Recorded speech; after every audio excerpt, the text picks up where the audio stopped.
यदि पति पत्नी में बार बार होते हैं झगड़े, तो क्या करना चाहिए? देखिए, हर पति पत्नी में लड़ाई होती है। अगर आपके पति ने आपको कुछ बोल दिया तो उस बात को बहुत ज़्यादा दिल से मत लीजिए। आप दोनों की शादी हुई है, आप दोनों एक दूसरे से जुड़े हुए हो। कभी कभी किसी वजह से लड़ाइयाँ इतनी बढ़ जाती हैं कि इंसान गलती से उस परिस्थिति में कुछ उल्टा सीधा बोल देता है। उस बात को बहुत ही ज़्यादा दिल से ना लगाएं, लेकिन अगर वो बार बार आपके सम्मान को ठेस पहुंचा रहा है, जलील कर रहा है, तो ये उसका बर्ताव गलत है। फिर इस पे गौर करने की ज़रूरत है। पर ध्यान में रखें, एक बार की हुई गलत बात जिसके लिए दूसरे इंसान ने माफ़ी भी मांग ली हो, उसके लिए उन्हें सज़ा देना या हमेशा के लिए उस बात को ध्यान में रखना, ये भी सही नहीं है।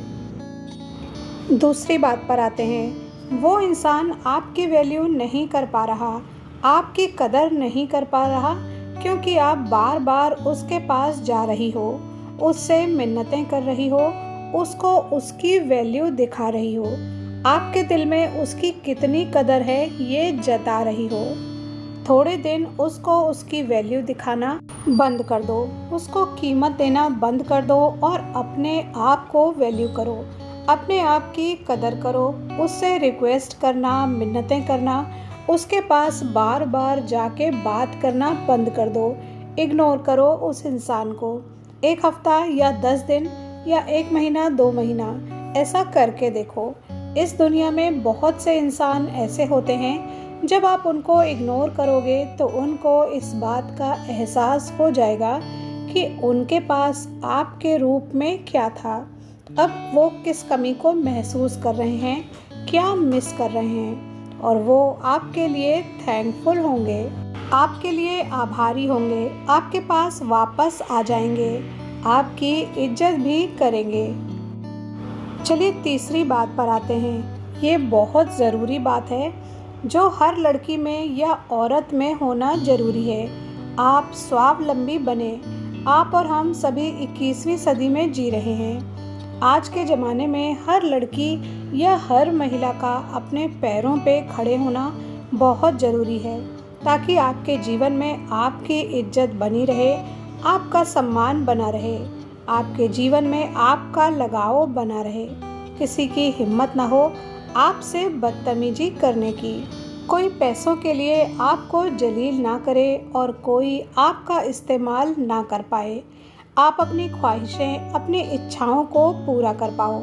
आपकी खुद की एक पहचान होनी चाहिए। आपको इंडिपेंडेंट बनना बहुत ज़रूरी है। हो सकता है आपको जॉब छोड़े काफ़ी ज़्यादा गैप आ गया हो, आपकी पढ़ाई में ज़्यादा गैप आ गया हो, तो कोई बात नहीं। अपने हुनर को निखारो या कोई अन्य नई नौकरी ही ढूंढ लो, या आप कोई छोटा मोटा बिजनेस भी कर सकती हैं। बहुत सारे मौके हमेशा आपके पास हैं। आपके अंदर कोई टैलेंट हो, हुनर हो, या आप क्लासेस लेना पसंद कर सकती हो। बहुत सारे ऐसे काम हैं जो आप कर सकती हो। पॉपुलेशन ज़्यादा है तो मौके भी ज़्यादा हैं। अगर इंसान की इच्छा शक्ति बड़ी हो तो वो अपने आप को संभाल सकता है। इसलिए स्वावलंबी बनो। इससे आपकी इज्जत भी बनेगी, आपका स्वाभिमान भी बना रहेगा। आप उस इंसान पर ज़्यादा निर्भर नहीं होगी, आपको उससे भीख नहीं मांगनी पड़ेगी। उन पर थोड़ा सा ध्यान देना कम कर दो और उसकी जगह अपने आप पर ध्यान देना शुरू कर दो। आपका जीवन सर्वोत्तम हो, ये ज़्यादा मायने रखता है।